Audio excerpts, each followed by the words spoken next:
Donald Trump 2024 সালে presidential election জয়লাভ করতে সক্ষম হয়েছেন এবং উনি আস্তে আস্তে ওনার ক্যাবিনেট গুছিয়ে নিচ্ছেন। 2025 সালের জানুয়ারিতে উনি শপথ নেবেন। তো এই মুহূর্তে আমেরিকাতে অন্যতম একটি আলোচনার বিষয়বস্তু হচ্ছে ম্যাস ডিপোর্টেশনস। আপনারা সবাই অথবা জেনে থাকবেন, ডোনাল্ড ট্রাম্পের রাজনৈতিক ইশতেহারে অন্যতম প্রধান একটি ইস্যু ছিল উনি অবৈধ অভিবাসী যারা ইউএসএতে রয়েছেন ওদেরকে উনি পুশব্যাক করবেন। স্বভাবত কারণেই অভিবাসী যারা আছেন তাদের মধ্যে একটি আতঙ্ক সৃষ্টি হয়েছে। আমেরিকাতে আপনারা জেনে থাকবেন অনেক অভিবাসী রয়েছেন যাদের এখানে থাকার বৈধতা নেই। এখানে অভিবাসীরা কিভাবে আসেন এবং এখানে অভিবাসীরা কিভাবে থাকেন এবং তাদেরকে কিভাবে এখান থেকে ডিপোর্ট করা যেতে পারে এবং বাংলাদেশি অভিবাসীরা এখন কেমন সংখ্যায় রয়েছেন এবং তাদের ভবিষ্যৎ কি, সেই বিষয় নিয়ে আজকের এই ভিডিওটিতে আলোচনা করব। আমেরিকাকে অবৈধভাবে আসা অভিবাসীদের একটি তীর্থস্থানই বলা যায়। বিশেষ করে বর্তমান বাইডেন সরকারের বদৌলতে এখানে অনেক মানুষ খুবই সহজে চলে আসতে সক্ষম হয়েছেন। আমেরিকাতে অবৈধ অভিবাসীরা যারা আসছেন তাদেরকে দুই ভাগে বিভক্ত করা যায়। একটি গ্রুপ হচ্ছে যারা এখানে একটি উন্নত জীবনে আশায় এসেছেন, ওখানে কাজ করবেন, বাচ্চারা ভালো লেখাপড়ার সুযোগ পাবে এবং ভবিষ্যতে ওদের ভালো কর্মসংস্থান হবে, সেই আশায় ওনারা এখানে এসে থাকেন। আরেকটি গ্রুপ হচ্ছে ওরা ক্রিমিনাল।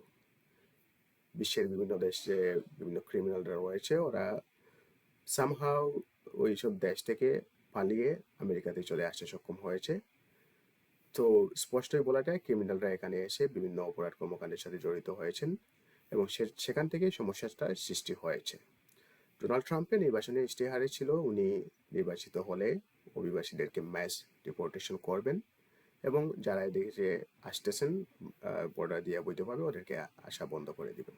স্বভাবতই উনার নির্বাচনে যে ওয়াদা ছিল সেটা উনি বাস্তবায়ন করবেন, সেটা স্বাভাবিক।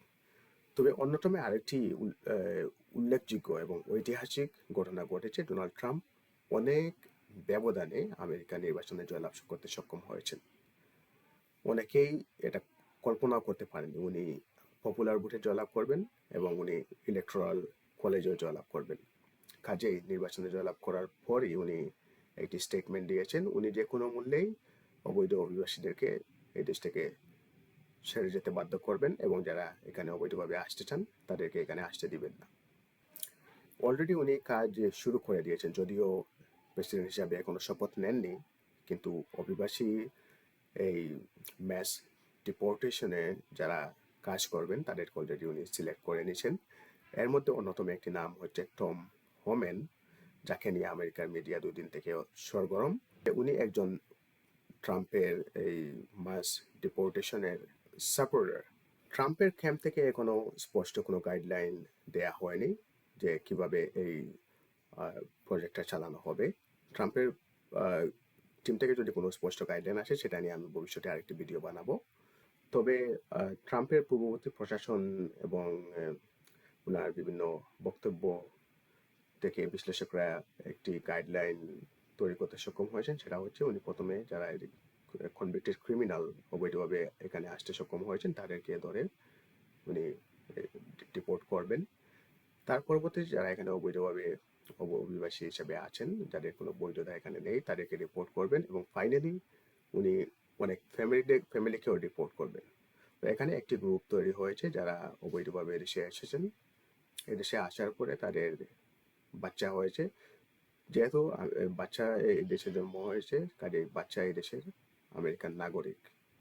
তো এই গ্রুপটাকে ডিপোর্ট করা নিয়ে অনেক ইস্যু সৃষ্টি হয়েছিল গত ট্রাম্প প্রশাসনের সময়। এই বিষয়টা কিভাবে হ্যান্ডেল করেন সেটাও একটি দেখার বিষয় থাকবে এই প্রশাসনে, বাট উনি চাচ্ছেন এই গ্রুপটাকেও ডিপোর্ট করবেন। এই ক্যাটাগরির মধ্যে যদি কোনো বাংলাদেশি পড়ে থাকেন তাহলে ওনাদের ডিপোর্ট হওয়ার অত্যন্ত প্রবল সম্ভাবনা রয়েছে। শুধু বাংলাদেশি কমিউনিটি না, এখানে যে কোনো কমিউনিটির কেউ যদি অবৈধভাবে এখানে এসে থাকেন, যাদের কোনো বৈধ কাগজপত্র এখনো তৈরি করতে পারেননি, অথবা আনফর্চুনেটলি কেউ যদি কোনো ক্রাইমের সাথে জড়িত হয়ে যান তাহলে তাদেরকে সেখান থেকে যেতে হবে, সেটা অনেকটা নিশ্চিত। ভবিষ্যতে যদি কোনো আপডেট আসে তাহলে আপনাদের সামনে আরেকটি ভিডিও নিয়ে আসবো। সে পর্যন্ত ভালোই থাকবেন, চ্যানেলটি সাবস্ক্রাইব করে সাথেই থাকবেন। ধন্যবাদ।